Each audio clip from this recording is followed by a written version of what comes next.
Halo, selamat siang pemirsa. Senang sekali ya, Putri Windasari dan Rehana Mezia kembali menyapa Anda di program Apa Kabar Indonesia Siang. Nah, siang-siang nih, jam 1, cuacanya juga mendung. Nah, biasanya pilihannya ada dua. Kalau nggak ngantuk, ya pura-pura kerja ya.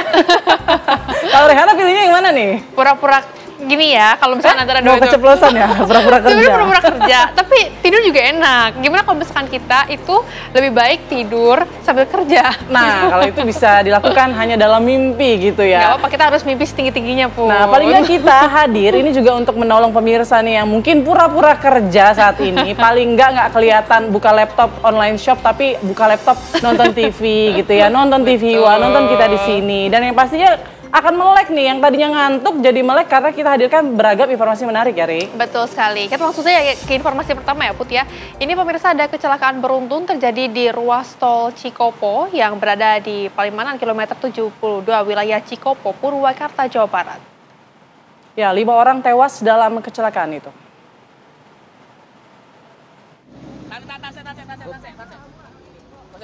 Dua bus syarat penumpang ini masuk ke dalam parit di kilometer 72 ruas tol Cikopo Palimanan arah Jakarta setelah terlibat dalam kecelakaan beruntun yang melibatkan 2 bus dan 1 minibus.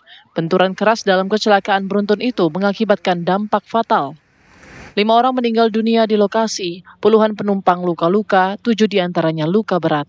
Para petugas derek dan medis membantu para korban. Agustin, salah satu penumpang bus, mengaku saat kejadian dirinya sedang tertidur, kemudian terlempar ke depan dari bangku kedua. Jadi pas bangun tidur langsung tabrakan beruntun. Posisinya di bangku kedua langsung kelempar ke depan. Ini luka robek. Korban lainnya, Romi, menjelaskan kronologi kecelakaan beruntun. Bus Agramas diduga menabrak bus Sinarjaya dari belakang. Bis Agra menyundul Sinarjaya dan Agra itu setelah itu buang setir ke kiri karena mungkin supir itu sudah nggak sadar ya, dan nabrak si minibus Grand Max ya. Kalau Mas ini dari kendaraan apa? Saya dari Agra saya penumpang Agra. Kondisi bus saat itu penuh atau gimana? Hampir penuh.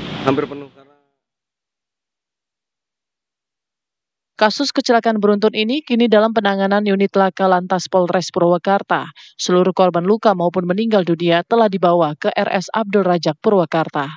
Dari Purwakarta, Jawa Barat, Agung Prasetyo, TV One mengabarkan.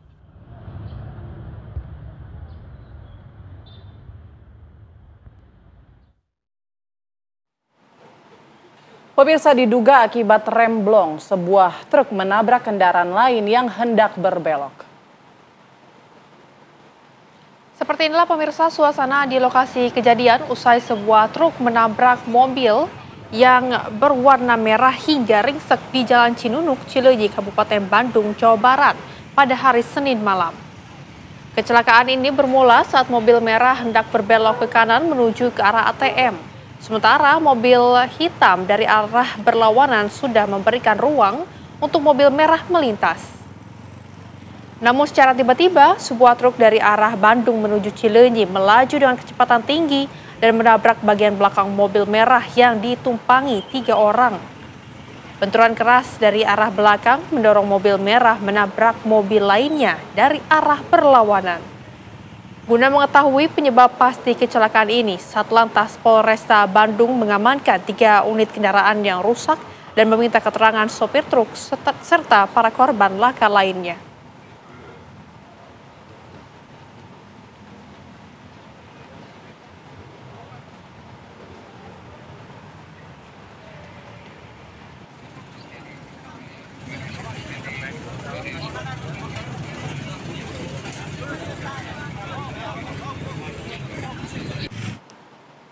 Pemirsa, seorang pria tewas dan diduga ini ditikam oleh oknum TNI Angkatan Udara setelah pelaku menemukan istrinya sedang bersama korban di Kota Makassar, Sulawesi Selatan.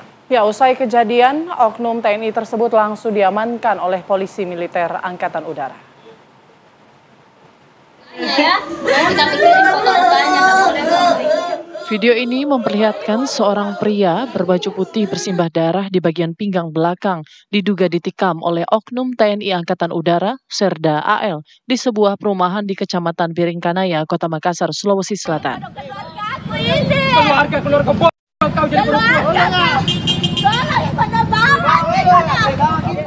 Sementara perempuan berinisial N yang diketahui merupakan istri oknum tersebut tampak histeris dan berupaya melerai korban sambil meminta pertolongan. Peristiwa ini berawal saat korban mengantar pulang istri oknum TNI tersebut. Namun di tengah perjalanan, pelaku yang mengendarai motor menghadang mobil korban, menyuruh korban turun dan langsung menikamnya. Kerjaannya almarhum saudara? Bisnis begini. Jadi pada saat dia lakukan ini, dia tidak sempat bertanya kenapa langsung? Tidak. Pokoknya mau beribu tadi ya. Kalau ini si almarhum ini sama si istrinya oknum ini memang keluarga. Sepupu. Makanya heran Pak Yata. Makanya saya heran. Masa kok begitu saja di... Artinya baku kenal juga itu. Kenal baik-baik. Ya? Kenal baik-baik.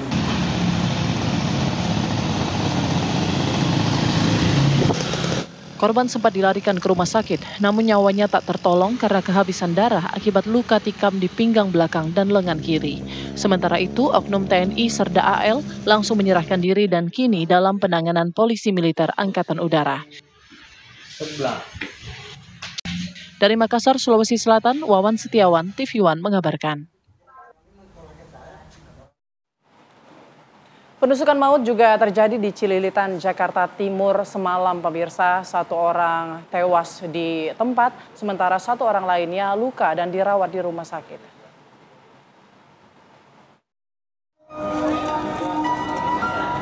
Seorang pemuda terkapar tak bernyawa di Gang Haji Zimi, RT 09 RW 05 Cililitan, Kramat Jati, Jakarta Timur, Senin malam. 1 pemuda lainnya yang juga ditusuk berhasil diselamatkan. Seorang warga mengatakan, kedua korban dikejar seorang pelaku dari PGC Cililitan hingga ke lokasi kejadian. Sementara pelaku berhasil ditangkap warga lalu diserahkan ke polisi. Nah, katanya uber-uberannya itu dari PGC. Dari PGC di sini nggak betul-betul di sini. Sudah, silakan. Korban ditusuk Pak ya? Iya, korban ditusuk. Awalnya kenapa sih Pak? Itu permasalahannya yang saya nggak tahu persis. Katanya melibatkan perempuan juga. Ya, mungkin permasalahan perempuan lah. Jadi apa ngekos di sini atau gimana sih Pak? Kalau yang pelakunya memang kos di sini. Kos di sini. Udah berapa lama Pak? Udah tahu belum Pak pelakunya? Sudah lama kalau di sini. Pelakunya dibawa polisi kan? Sudah dibawa ke polsek, sudah diamankan. Ada dugaan kuat kasus ini berlatar belakang asmara. Pelaku dan korban diduga memperebutkan cinta seorang perempuan. Kini jenazah korban diautopsi di Rumah Sakit Polri, sementara korban luka menjalani perawatan medis. Kasus ini sekarang ditangani Polsek Kramat Jati bersama Polres Jakarta Timur. Pemeriksaan keterangan pelaku masih dilakukan. Dari Jakarta, Haikal Vandea, TV One mengabarkan.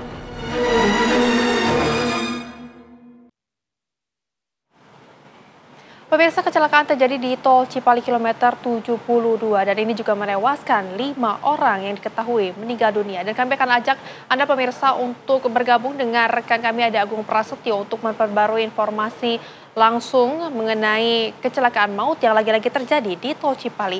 Agung, bagaimana sejauh ini perkembangan dari para korban yang dirawat? Silakan.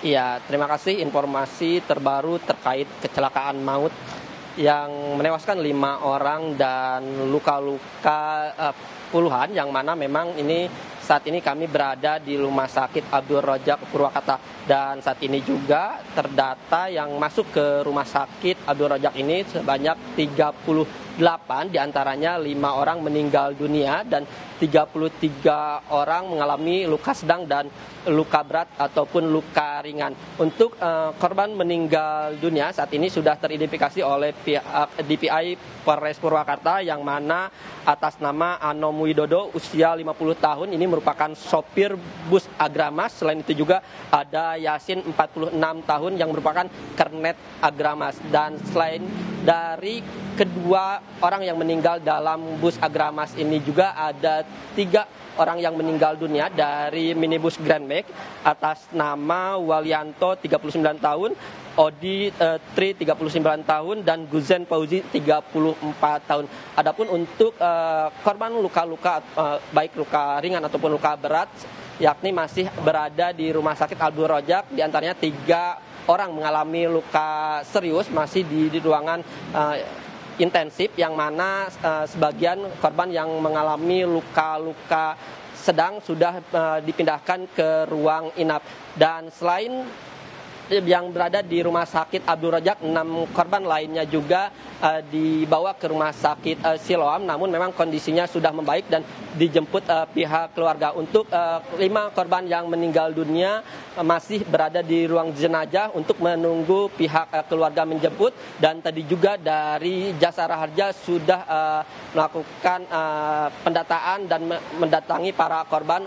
Untuk asuransi jiwanya sendiri nanti memang untuk yang meninggal dunia akan diberikan santunan sebanyak 50 juta yang akan diberikan kepada ahli waris, sedangkan untuk yang mengalami luka-luka akan untuk penanganan medisnya sendiri akan diberikan semaksimal sebanyak 20 juta rupiah.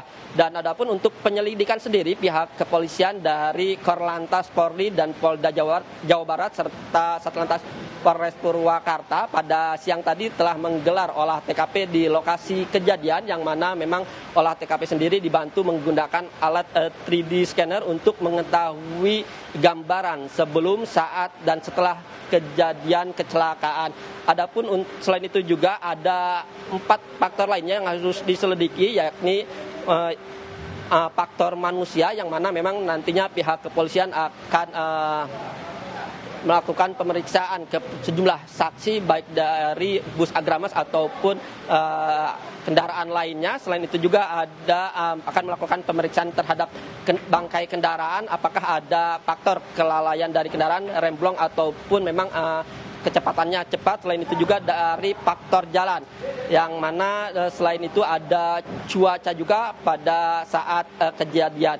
Dan dapat kami informasikan juga, memang sedikit kami mengulas kecelakaan memang terjadi di kilometer 72.600 saat kejadian. Memang situasi arus lalu lintas sempat padat karena adanya perbaikan jalan, di mana kendaraan bus Sinar Jaya yang berada di depan serta kendaraan Grand Max sedang melambat berada di posisi depan. Tiba-tiba dari arah belakang, dari arah Palimanan yang akan menuju ke arah Jakarta, bus Agramas ini dengan kecepatan tinggi menabrak bagian kendaraan bus Sinar Jaya serta mental ke kendaraan minibus, yang mana memang untuk bangkai-bangkai kendaraannya sendiri saat ini untuk kendaraan bus Agramas sudah dibawa diderek ke Satlantas Polres Purwakarta untuk guna penyelidikan, sedangkan kendaraan bus Sinar Jaya hingga siang ini masih berada di lokasi kejadian untuk dibantu menggunakan alat kren karena memang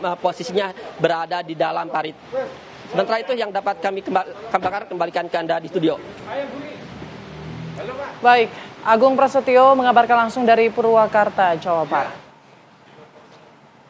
Ya pemirsa, kita beralih ke informasi lainnya. Maksud hati ingin menjadi pemain sepak bola seorang pemuda asal kampung Pasir Garan yang ada di Kecamatan Dayakolot, Kabupaten Bandung, Jawa Barat justru dianiaya dan diketahui ini pemirsa menjadi korban tindak pidana perdagangan orang atau TPPO di Kamboja. Nenek korban yang mengetahui cucunya ternyata menjadi pekerja ilegal kemudian meminta Gubernur Jawa Barat Deddy Mulyadi beserta kepolisian untuk turun tangan. Sana ayeuna pun incu nuju ayah di Kamboja. Inilah video ungkapan kesedihan dari Imas, perempuan asal Dayakolot, Kabupaten Bandung, Jawa Barat yang viral di media sosial. Imas mengungkapkan agar Gubernur Jawa Barat Deddy Mulyadi turun tangan dan membantu cucunya Rizky Nur Fadilah untuk dibawa pulang ke Indonesia. Haji Deddy Mulyadi oge ka bapak nu terkait kanggo ngauihkeun pun incu. Ayeuna kondisina. Sang nenek dengan bahasa Sunda bercerita, cucunya tersebut diduga menjadi korban tindak pidana perdagangan orang (TPPO) setelah sebelumnya ditawari menjadi pemain bola. Namun alih-alih menjadi pemain bola, saat ini korban justru kerap mendapatkan siksaan fisik. Orang tua Rizky Nurfadila menceritakan Rizky mendapatkan tawaran dari Facebook sebuah kontrak selama 1 tahun untuk menjadi pemain PSMS Medan. Namun ternyata sang anak malah diberangkatkan ke Kamboja, lalu kemudian dijebak menjadi pekerja ilegal, bahkan disiksa. Diiming-iming selama 3 bulan dikasih iPhone. Terus? Tuh dari Medan terbang lagi, bilangnya ke Bali. Ternyata bukan dari ke Bali, ternyata ke Malaysia. Dari Malaysia langsung terbang ke Kamboja. Anak ngasih kabar. Ngasih kabarnya gimana? Pak, AA kejebak. Terus? Kejebak gimana? Ya pokoknya AA dijebak. AA tiap hari disiksa. Kalau nggak dapat target, di push up sama manggul galon dari lantai 1 sampai lantai 10. Keluarga kemudian meminta bantuan pemerintah Provinsi Jawa Barat hingga aparat kepolisian untuk mengusut tuntas kasus ini dan memulangkan korban yang diduga menjadi korban TPPU. Dari Kabupaten Bandung, Jawa Barat, Endra Kusuma, TV One mengabarkan.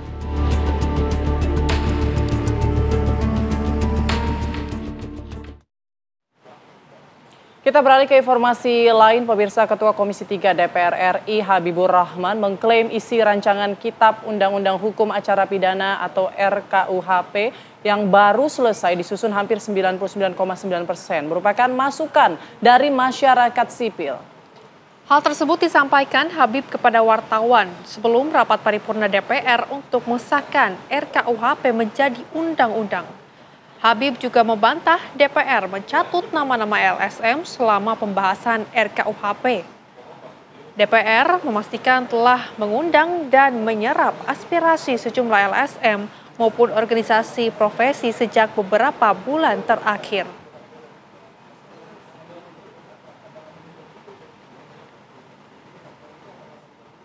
Orang yang mengada-ngada, ya.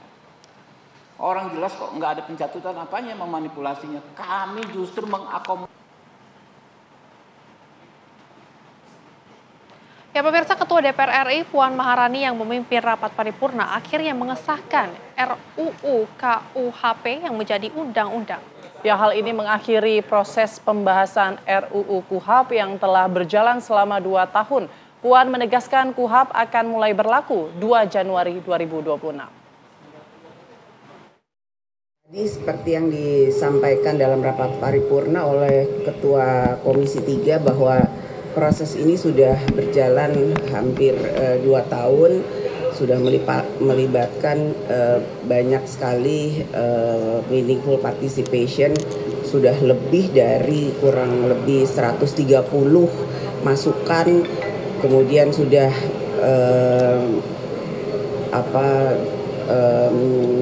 muter-muter di beberapa banyak wilayah Indonesia, Jogja, Sumatera, Sulawesi dan lain-lain sebagainya. Kemudian sudah banyak sekali masukan terkait dengan hal ini dari tahun 2023. Dan jadi prosesnya itu sudah panjang.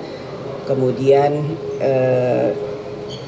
undang-undang ini akan mulai berlaku nanti tanggal 2 Januari 2026.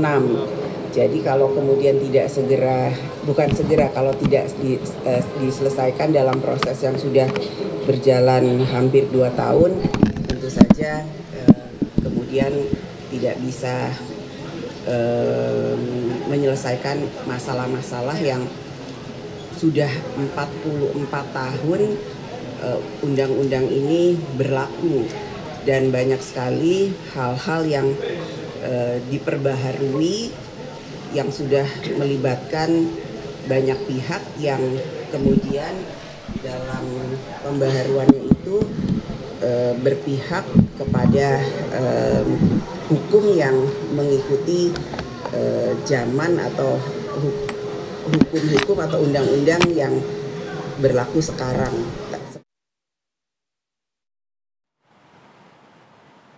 Ya pemirsa, kami ajak Anda bergabung dengan rekan Syahda Yustisa di gedung DPR RI. Syahda, seperti apa jalannya pengesahan RUU KUHP tadi?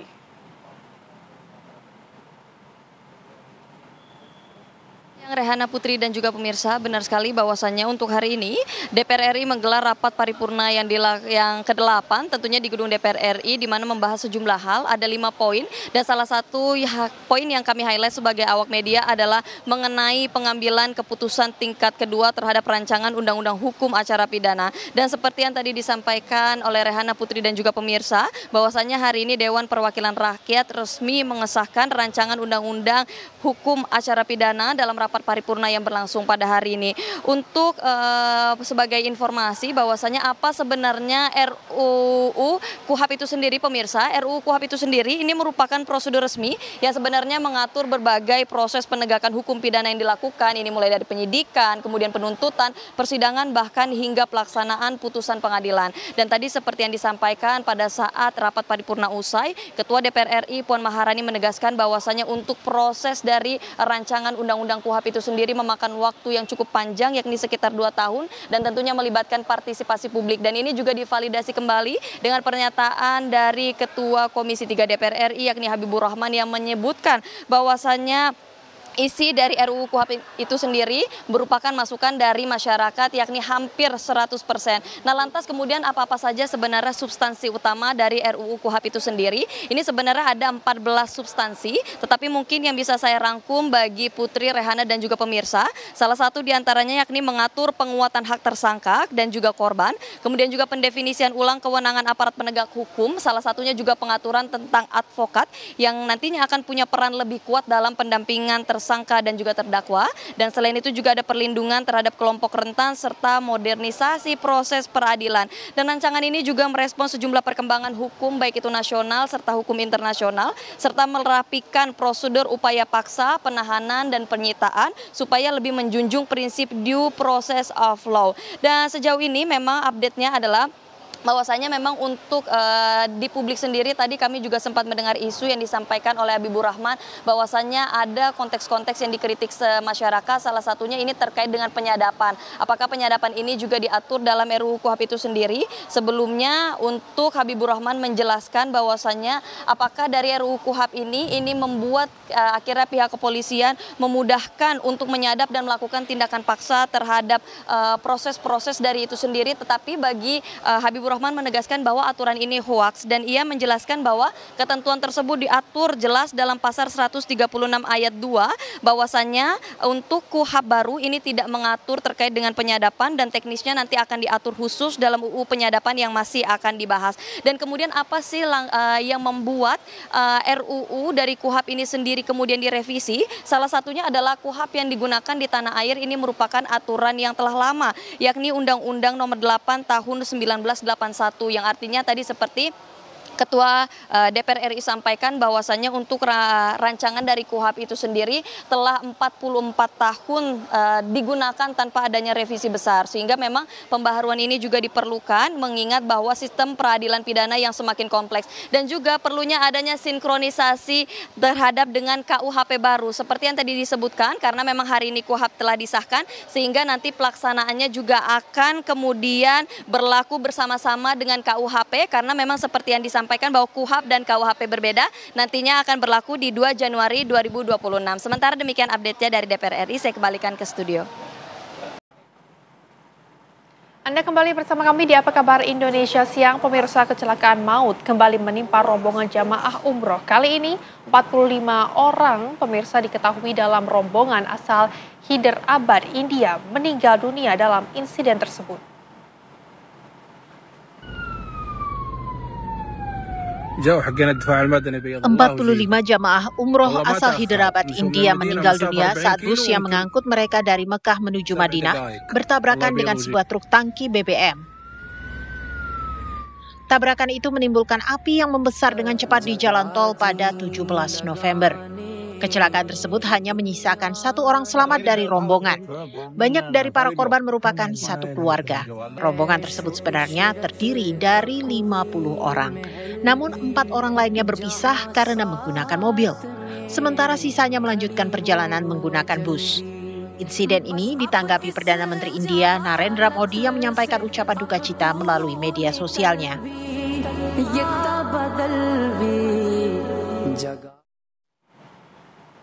Video sejumlah anak sekolah di Nganjuk, Jawa Timur yang mengeluhkan kondisi jalan berlumpur menuju ke sekolah mereka ini viral pemirsa di media sosial. Dalam video tersebut, para siswa tampak berjalan dengan susah payah melewati jalan rusak yang menjadi satu-satunya akses menuju sekolah. Beberapa anak yang masih mengenakan seragam sekolah terlihat memegang sepatu agar tidak terendam lumpur. Salah satu dari mereka dengan polos menyampaikan harapannya dengan bahasa Jawa yang artinya, "Pak Presiden Prabowo, jalan saya seperti ini, minta tolong jalannya diperbaiki. Sekolah saya di SDN 3 Perning, Rumaha, Desa Tegal AB, Jatikalen." Diketahui jalan tersebut sudah lama rusak dan berubah menjadi kubangan setiap kali hujan turun. Warga menyebut bukan hanya anak-anak, tapi orang dewasa pun kerap terpeleset atau jatuh saat melintas. Tak sedikit warganet membanjiri kolom komentar berharap keluhan anak-anak ini bisa sampai langsung ke Presiden Prabowo karena infrastruktur dasar terutama akses pendidikan harus menjadi prioritas utama.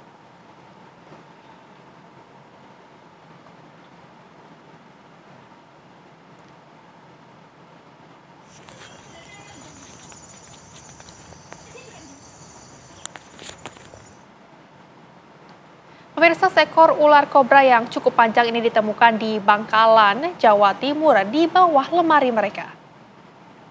Ular kobra ini panjangnya hampir 2 meter, pemirsa. Warga Kelurahan Kemayoran, Bangkalan, kemudian memanggil petugas dari relawan damkar. Kobra tersebut merupakan seekor induk. Untuk mengevakuasinya, petugas harus menggunakan cara-cara khusus karena si ular kobra terus melakukan perlawanan dengan menyerang petugas. Karenanya butuh waktu 1 jam bagi petugas untuk mengevakuasi si ular. Menurut pemilik rumah, ular berbisa tersebut ditemukan saat ia hendak menunaikan sholat maghrib. Saat itu ia mendengar desisan ular, lalu mendapati si kobra berada di bawah lemarinya. Petugas mengimbau warga untuk tetap waspada karena saat musim hujan tiba, ular keluar dari sarangnya.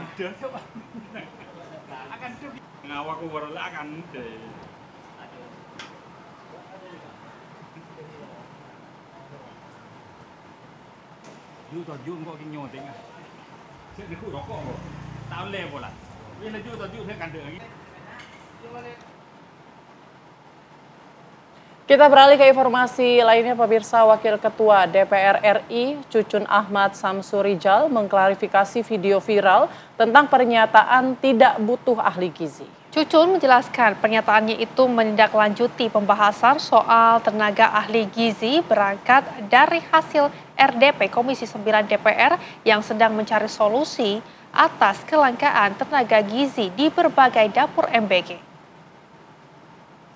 Dari RDP Komisi 9 yang mengambil keputusan untuk mencari solusi kelangkaan terkait ahli gizi, akuntan. Nah, teman-teman ahli gizi ini udah tahu di bawah menyampaikan usulan, ada kalimatnya agak sedikit jangan pakai embel-embel apa ahli gizi kalau emang mau diganti.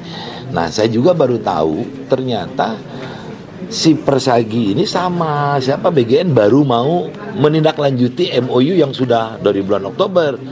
Nah, di sini kan perlu ditertibkan seperti misalkan gini, tidak akan terjadi ada ahli gizi yang dari satu dapur pindah ke dapur yang lain. Kemudian juga tadi majelis etiknya sudah disampaikan.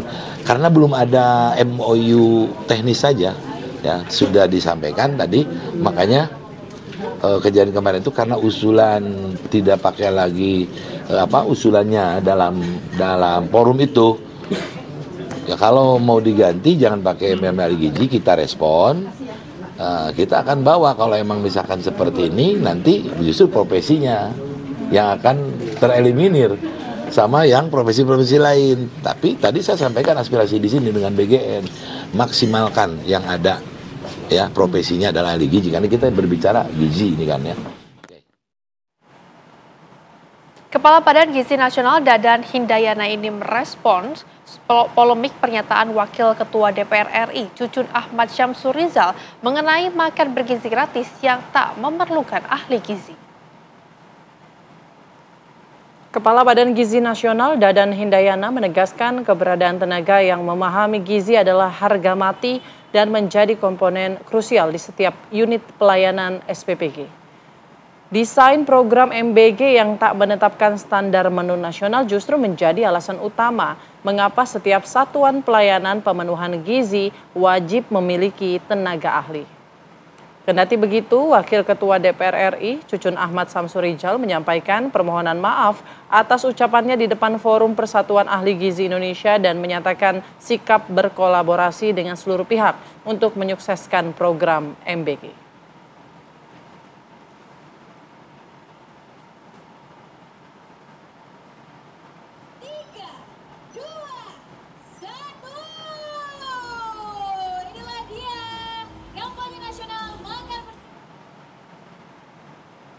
Pemirsa, seorang guru di Bulukumba, Sulawesi Selatan, ini meminta maaf setelah videonya yang merekam atap dan plafon SDN 156 Kaluku Bodo ambruk viral di media sosial.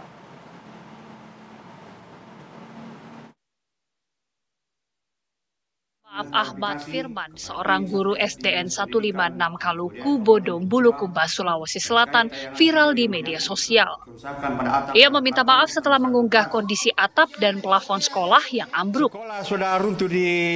Video permintaan maaf Ahmad Firman yang berdurasi 4 menit pun menjadi perhatian warganet. Ia mengaku lalai karena membagikan video ke grup WA tanpa izin atau koordinasi. Bahwa benar saya disampaikan oleh kepala sekolah tentang tata kelola masalah yang terjadi di sekolah harus dilaporkan kepada Kepsi, tetapi secara pribadi saya lalai karena membagikan video ke grup lain atau eksternal, sehingga saya menegaskan kembali bahwa baik secara pribadi maupun sebagai aparatur sipil negara saya lalai menjalankan amanah pimpinan.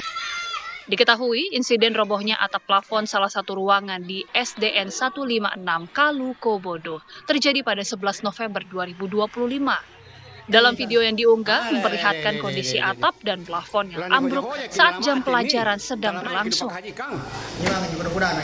Dari Kabupaten Bulukumba, Sulawesi Selatan, Rahmat Alfian, TV One mengabarkan.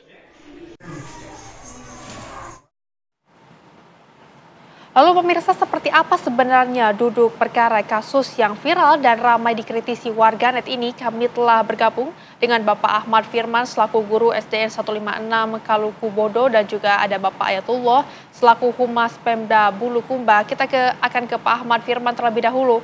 Pak Ahmad, ini kan viral di media sosial, Anda memvideokan kondisi sekolah yang ambruk. Dan juga ini tentunya menjadi tanda tanya yang besar bagi warganet adalah mengapa sebetulnya Anda menjadi minta maaf atas video tersebut. Pak, mungkin bisa dijelaskan kronologinya seperti apa? Ya, kronologinya saya minta maaf karena saya sudah dinyatakan bersalah karena menyebarkan video itu ke grup WA. Nah, sebenarnya dari segi etika sebagai ASN itu sangat tidak dibolehkan, sehingga saya dengan secara sukarela meminta maaf dan tanpa ada paksaan dan tekanan pada saat saya melakukan permintaan maaf. Pak Ahmad, Anda ini memposting ke sosial media atau hanya membagikan ke grup WA kemudian diposting orang lain? Ini sebenarnya seperti apa ceritanya? Ya, saya hanya memposting ke grup WA. Grup WA itu di grup WA Kecamatan Bonto Bahari dengan Bonto Tiro. Tujuan saya memasukkan di situ karena di grup tersebut banyak anggota DPR yang bergabung. Nah, tujuan saya memasukkan di situ karena supaya ada anggota DPR yang melihat atau menyaksikan video itu dan bisa tersentuh hatinya untuk datang ke sekolah saya untuk melihat kondisi atau minimal menyampaikan kepada pihak yang berwenang untuk melakukan perbaikan kepada sekolah saya. Demikian. Oke, awalnya ini hanya ingin memberitahukan kepada orang-orang yang memang ada di kontak Bapak tersebut di WhatsApp ya. Tapi pas setelah kejadian ini viral, kemudian adakah tekanan dari pihak-pihak lain, Pak, selain mungkin dari pihak sekolah ataupun dari pihak luar selain pihak sekolah, begitu Pak? Kalau soal tekanan tidak ada. Tidak ada tekanan sama sekali waktu saya dipanggil oleh Satgas, tidak ada. Semua pertanyaan mengalir begitu saja tanpa ada tekanan. Itu pun waktu saya melakukan menuliskan pernyataan sampai saya divideokan itu murni adalah keinginan sendiri tanpa ada paksaan dan tekanan dari siapapun. Oke, baik. Saya ke Pak Ayatullah. Pak Ayatullah, ini warganet menuding ada intimidasi yang dialami oleh Pak Ahmad Firman sehingga Pak Ahmad Firman ini membuat video permintaan maaf. Jadi banyak netizen yang juga berasumsi begitu bahwa seakan-akan ini ada tekanan begitu dari pemerintah daerah yang tidak mau memperhatikan kondisi sekolah ataupun juga kondisi pendidikan di daerah tertentu. Nah, tanggapan Anda bagaimana Pak Ayatullah?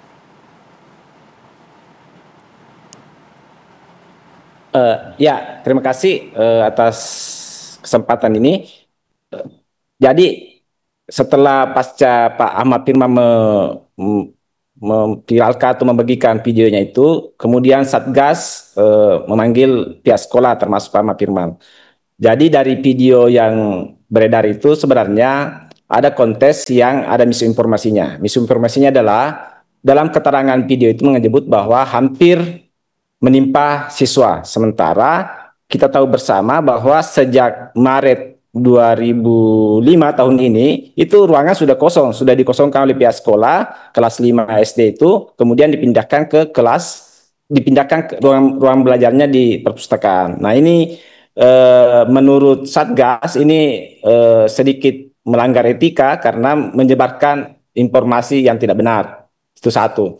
Yang kedua adalah terkait dengan alur permohonan namanya bantuan sekolah. Kita pahami bersama bahwa ini setiap ASN itu memiliki aturan organisasi, dia terikat dengan kode etik. Nah, sementara pemerintah daerah pemerintah daerah senantiasa mendukung upaya perbaikan sekolah. Sejak 2021 sampai 2025, pemerintah daerah menggelontorkan anggaran dana alokasi khusus untuk perbaikan sekolah. Sudah hampir 350 sekolah yang dikerjakan dalam kurun tahun itu, tidak ada melalui model-model harus dipindahkan dulu. Ya begitu. Jadi sebenarnya seharusnya pihak sekolah mengusulkan lewat Dapodiknya untuk kemudian memperbaiki data kebutuhan anggarannya, kebutuhan sekolahnya untuk diperbaiki. Pak Ayatullah. Nah, sementara yang terjadi viral adalah, mohon maaf saya potong Pak Ayatullah. Anda sampaikan tadi sejak Maret sebenarnya kan anak-anak ini sudah dipindah ya dari ruang kelasnya, kemudian mereka belajar di perpustakaan. Nah, sejak Maret itu apakah sudah ada perbaikan sekolah tersebut, Pak? Ya, ini kan Maret itu kan sudah tahun anggaran berjalan, Pak. Nah, sehingga keputusan untuk memperbaiki harusnya kan direncanakan tahun ini, kemudian dikerjakan tahun depan. Nah, waktu Maret itu ada 5 seng yang terbang, sehingga diputuskan untuk dikerjakan.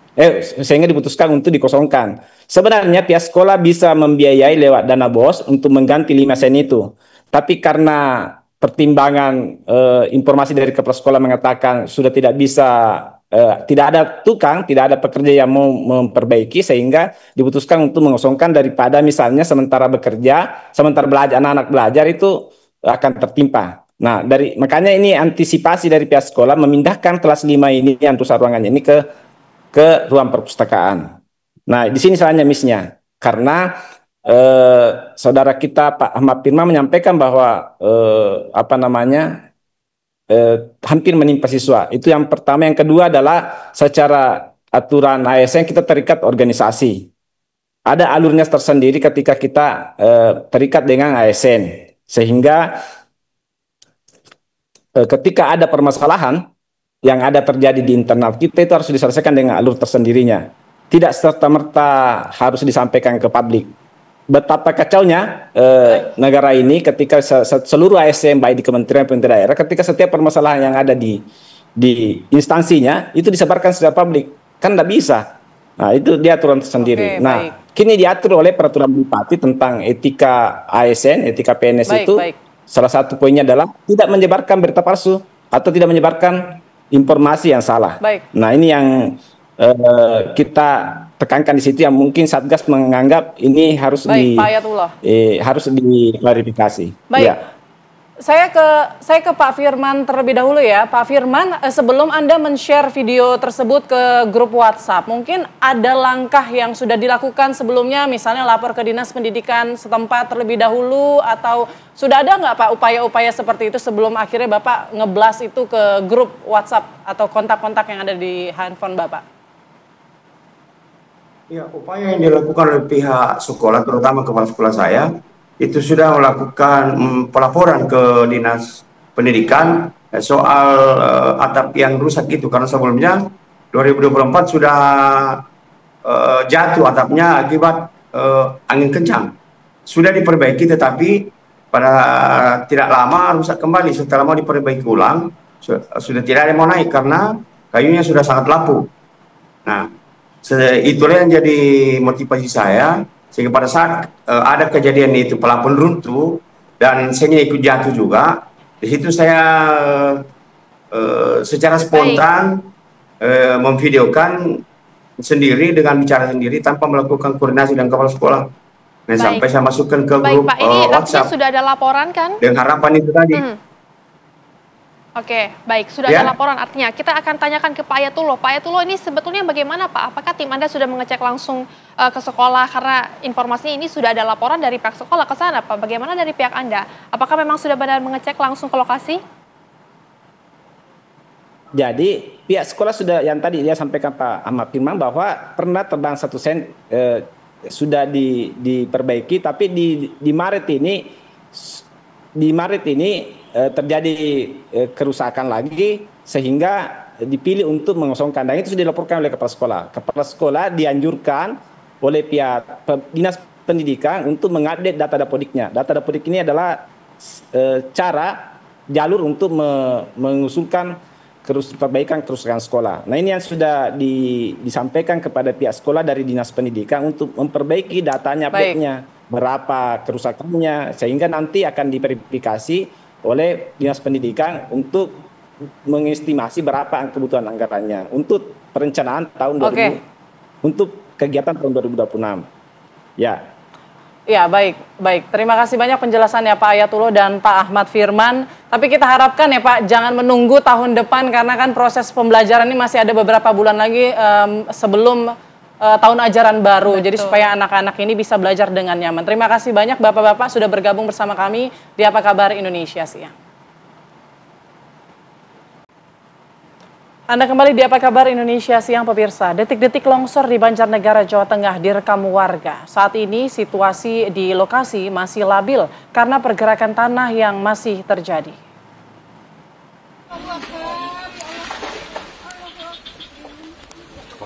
Hati-hati, situ gede banget gue, kisah mengarah main lagi.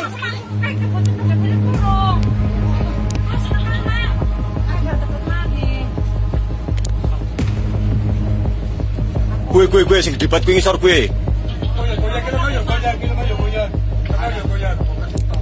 Gue, tekan gue. Gue ngisor. Bergerak lor, medeni lor.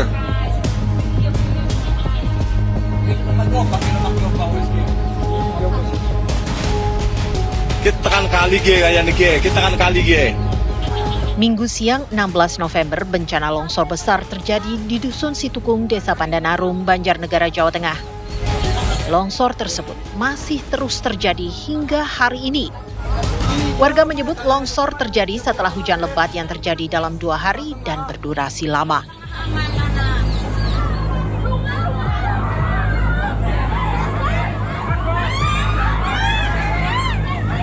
Tak lama, longsor membesar. Puluhan warga tertimbun longsor. Dari jumlah tersebut, 2 orang dinyatakan tewas, sementara 26 lainnya hilang tertimbun. Upaya pertolongan pun dihambat oleh situasi tanah yang terus bergerak dan dapat memicu longsor lanjutan. Karena itulah tim SAR bekerja sangat hati-hati. Dari pemantauan analisis udara oleh Badan Penanggulangan Bencana Daerah BPBD, luas wilayah terdampak longsor mencapai 10 hektare. Jarak luncuran juga terhitung mencapai 1 kilometer. Sementara jenis area yang terdampak merupakan perkampungan dan lahan pertanian. Debris flow itu kami hitung berdasarkan analisis satelit peta udara itu 10,7 hektar. Yang saat ini masih ada perkembangan gerakan tanah. Jadi kami memang menghimbau untuk sekarang untuk evakuasi memang harus hati-hati dulu karena ini masih jenuh air.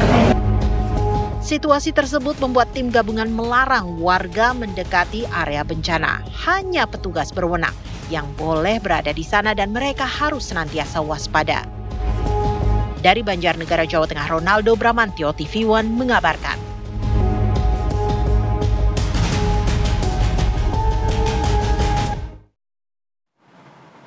Pemirsa, memasuki hari ke-6 pencarian 7 korban longsor yang masih dinyatakan hilang di Desa Cibenying, Cilacap, Jawa Tengah. Ya, tim SAR memperkecil area pencarian terfokus di 3 titik. Upaya pencarian para korban longsor yang masih belum ditemukan di Desa Cibenying, Cilacap, Jawa Tengah pada hari ke-6 ini kembali dilaksanakan. Area pencarian pada hari ke-6 ini diperkecil yang semula ada 4 titik. Hari ini menjadi 3 titik. Jumlah korban yang belum ditemukan kini berjumlah 7 orang. Dalam pencarian korban longsor ini ada 25 ekskavator yang diturunkan mencari korban yang masih menggunakan 5 metode.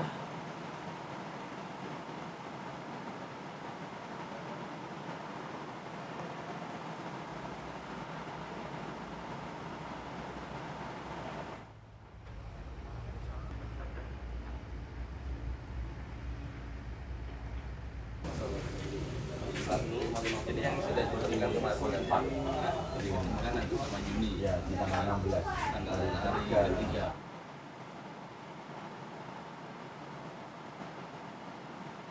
Ya pemirsa, kini kita bergabung dengan rekan Ian Sutrisna di Cilacap, Jawa Tengah dan juga Budi Zulkifli di Banjarnegara. Kita bergabung dengan Ian Sutrisna terlebih dahulu.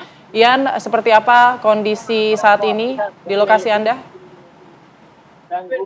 Iya, bisa titulan yang kedua bahwa saat ini saya berada di posko bencana tanah longsor di Cibenying, Cilacap, Jawa Tengah. Menurut informasi yang saya dapat bahwa pada hari ini tim SAR gabungan melakukan pencarian terhadap beberapa korban yang memang saat ini belum ditemukan. Ada informasi yang saya dapat bahwa 7 orang sampai saat ini belum ditemukan. Karena informasi yang saya dapat bahwa sektor B sama sektor B1 dan B2 sampai saat ini masih belum bisa ditemukan. Namun tim SAR gabungan dari TNI, Polri, Basarnas, BPBD, dan relawan sampai saat ini terus berusaha agar ke-7 korban yang dilaporkan hilang dan diduga masih tertimbun oleh material longsor cepat ditemukan. Beberapa unsur dari TNI, Polri, Basarnas, mereka terfokus melakukan pencarian di sektor B1 dan B2, di mana sektor B1 dan B2 ini masih ada 6. Untuk informasi yang saya dapat bahwa memang sektor B ini ada warga Ibu Nina dan Ibu Lilis. Saat ini pun saya kabarkan bahwa cuaca memang cukup mendung, namun kita berdoa semoga tidak terjadi turun hujan agar proses evakuasi atau pencarian terus bisa dilaksanakan hingga nanti sore dan ke-7 korban bisa ditemukan. Begitu, Putri. Baik, Ian, lantas antisipasi apa yang dilakukan oleh pihak pemerintah setempat untuk tidak terjadi lagi longsor serupa? Ya, pada hari kemarin bahwa memang menurut informasi yang saya dapat dari Bupati Cilacap dan BNPB dan beberapa unsur lainnya, memang mereka mencoba akan merelokasi beberapa rumah yang memang terdampak ataupun terancam jika memang adanya longsor susulan. Beberapa warga di sekitar lokasi longsoran saat ini selain yang 16 rumah ini, mereka akan difungsikan atau dibawa ke pengungsian yang disiapkan oleh tim SAR ataupun dari pemerintah terkait. Dan informasi yang saya dapat bahwa mereka pun akan dibuatkan hunian sementara sebelum adanya hunian tetap, begitu. Baik Ian, kita beralih ke Banjarnegara. Budi Zulkifli, bagaimana penanganan korban longsor di sana?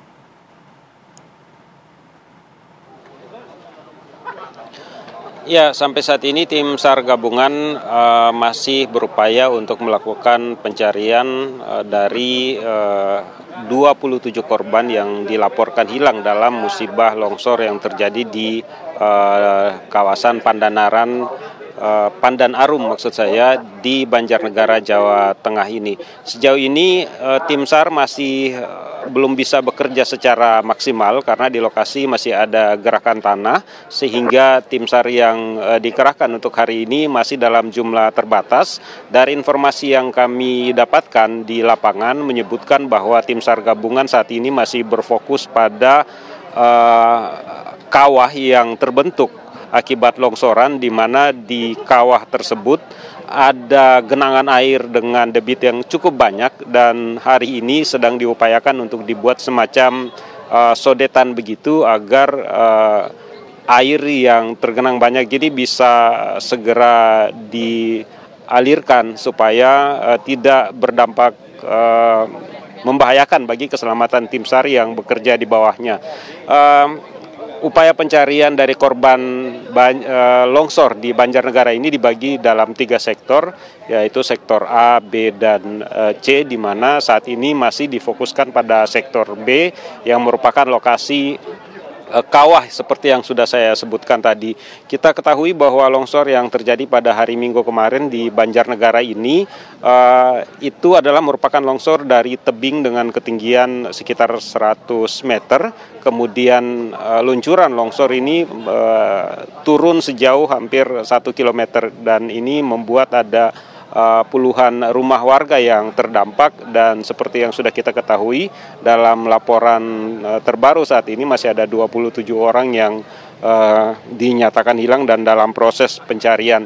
Selain itu sedikitnya ada 917 warga untuk sementara harus diungsikan oleh pihak BPBD di Banjarnegara ini karena kawasan pemukiman mereka dianggap masih rawan terjadinya longsor susulan. Mereka diungsikan ke sejumlah lokasi, diantaranya ada di kantor Kecamatan Pandanarum, kemudian ada di Gor Desa Beji, lalu di Gedung Haji Desa Prigama, kemudian di Wisma Muhammadiyah Beji. Selain itu banyak juga yang mengungsi ke rumah kerabat mereka. Sejauh ini kami juga memantau aktivitas SAR di sini. Memang akses menuju ke lokasi cukup sulit karena kondisinya berada di kawasan perbukitan, dan ini tentu saja membutuhkan upaya yang lebih keras dari tim SAR gabungan di sini untuk bisa melakukan evakuasi secepatnya. Sementara seperti itu yang bisa kami kabarkan dari Banjarnegara. Kita kembali ke Jakarta. Ya pemirsa, 2 wilayah yang berdekatan ini mengalami bencana pergerakan tanah yang kemudian ini memicu longsor. Dan untuk itu pemirsa, kami juga telah terhubung dengan Profesor Agus selaku pakar geologi dari Universitas Gadjah Mada untuk membahasnya. Pemirsa, bagaimana sebetulnya analisisnya Prof. Agus, mungkin sebagai seorang pakar geologi, apa sebetulnya yang memicu bencana di 2 daerah tersebut? Kemudian juga apakah ini ada hubungannya secara geografis? Prof, silakan. Baik. Nanti dipanggil Pak Agus saja ya. Baik, selamat siang pemirsa. Baik, sebetulnya related dengan aspek geografi dan geologi. Memang daerah Cilacap dan Banjarnegara yang kebetulan titik yang sekarang terjadi musibah. Di tahun 2015, saya dan kawan-kawan dari geologi UGM mendapatkan penugasan dari pemerintah Jawa Tengah untuk pemetaan daerah rawan gerakan tanah atau tanah longsor di 2015, termasuk titik yang hari ini terjadi kejadian longsor yang begitu hebat. Nah, tetapi memang faktor curah hujan hari ini juga memberikan kontribusi yang nyata tentang kejadian di mana aspek geografi dan geologi juga memberikan dasar dari lahan area permukiman itu di daerah rawan longsor. Saya kira itu, Mbak. Baik, Pak Agus, tapi kalau Anda sendiri melihatnya, apakah ada hubungannya ini secara geografis, lalu kemudian seberapa rawan sih kedua daerah ini terhadap bencana tanah bergerak, terutama longsor nih Pak? Baik, secara aspek geologi dan geografi, daerah permukiman itu berada di tekuk lereng. Jadi belakang komplek kampung yang hari ini tertimbun aliran tanah longsor di Banjarnegara dan di Cilacap itu kebetulan daerah tinggian. Artinya memang tekuk lereng itu dalam peta berdasarkan interpretasi aspek geologi dan sebaran geografi permukimannya itu termasuk daerah yang rawan gerakan tanah tinggi. Artinya memang daerah itu dalam kondisi hujan tertentu dengan curah hujan tertentu menjadi yang mempunyai resiko sangat tinggi terhadap terjadinya potensi tanah longsor. Itu, Mbak. Oke, baik. Pak Agus, ini khususnya kalau kita lihat di Banjarnegara sendiri, di titik-titik longsor ini mengapa masih terjadi pergerakan tanah yang kemudian membuat tim SAR harus berhati-hati, Pak? Nah, kalau lihat laporan yang di berbagai media termasuk syuting dari TV One ini, menurut saya itu berarti belum seluruh material yang berpotensi untuk turun ke bawah itu selesai semua. Dan ingat bahwa di belakang dari area yang rawan longsor itu daerah tinggian. Daerah yang cukup tinggi tetapi kawasan kampung atau permukiman itu berada pada tekuk lereng. Tekuk lereng itu ibaratnya adalah persis dia di belakang dari sebuah tebing yang memang tertutup oleh vegetasi yang tinggi, tetapi faktor struktur geologi, retakan, kemudian jumlah hujan yang jatuh beberapa hari yang lalu, itu memperbesar massa tanah yang sudah retak itu untuk bergerak ke bawah. Nah, itu yang terjadi. Sehingga pergerakan itu kalau itu belum selesai semuanya, maka sisa dari retakan yang lama itu akan terus menjadi ancaman baru dalam area yang belum selesai untuk longsornya seluruh material yang akan jatuh ke bawah. Kira-kira itu, Mbak. Sehingga sangat dimungkinkan dengan kondisi Pak Agus, berarti kalau kondisinya saat ini begitu, Pak Agus, bagaimana potensi longsor susulan nanti? Apakah seberapa besar potensi longsor susulannya? Kemudian juga kalau memang rentan, apakah wilayah ini harus dikosongkan begitu? Mengingat akan terjadi longsor-longsor yang akan datang. Untuk saat ini, menurut tafsir saya dengan melihat kondisi geologi seperti tahun 2015, saya sendiri sudah masuk area itu.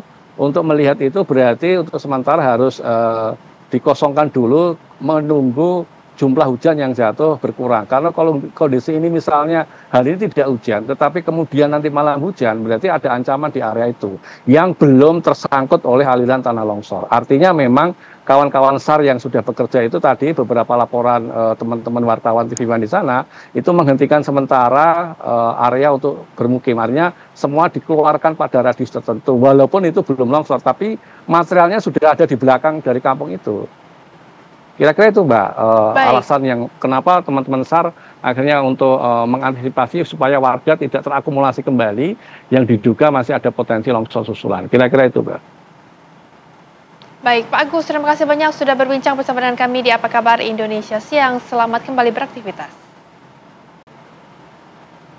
Ya, pemirsa, kecelakaan tunggal terjadi di Jalan PB Sudirman, Situbondo, Jawa Timur yang diketahui ini menewaskan Kapolsek Arjasa AKP Kusmiani. Korban diduga mengalami serangan jantung.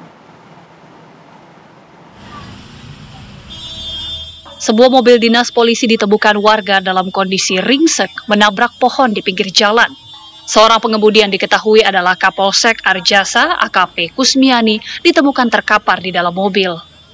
Proses evakuasi pun berjalan dramatis lantaran posisi korban berada di dalam kabin yang ringsek. Setelah berhasil dikeluarkan, korban langsung dilarikan ke rumah sakit namun nyawanya tidak tertolong. Sejumlah saksi mengaku saat kejadian mobil melaju dari arah Banyuwangi menuju Surabaya. Saat itu terdengar suara ledakan keras diduga dari ban mobil yang meletus hingga oleng dan akhirnya menabrak pohon. Kapolres Situbondo pun memastikan berdasarkan hasil pemeriksaan dokter, korban mengalami serangan jantung saat mengemudikan mobil dinas. Dugaan sementara kalau berdasar dari keterangan dokter tadi yang menangani diduga pada saat mengemudikan terkena serangan jantung.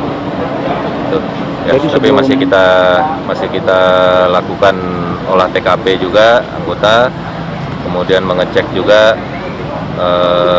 saksi-saksi dan CCTV mungkin akan tetap kita olah TKP atau penanganan terhadap laka lantas tetap berjalan. Kasus kecelakaan tunggal ini pun langsung ditangani Satlantas Polres Situbondo, Jawa Timur. Dari Situbondo, Jawa Timur, Heri Sampurno, TV One mengabarkan. Pemirsa, pelaksanaan operasi Zebra Candi 2025 di Blora, Jawa Tengah, puluhan pelanggar lalu lintas terjaring razia. Sejumlah pengendara yang melintas dihentikan dan dilakukan pemeriksaan kelengkapan surat kendaraan saat petugas menggelar operasi di depan halaman Mapolres Blora. Sebanyak 35 pengguna jalan dikenakan sanksi tilang, sementara puluhan lain dikenai teguran. Kasat Lantas Polres Blora AKP Anggito Eri mengatakan pada operasi Zebra Candi 2025 kali ini petugas menerapkan e-tilang.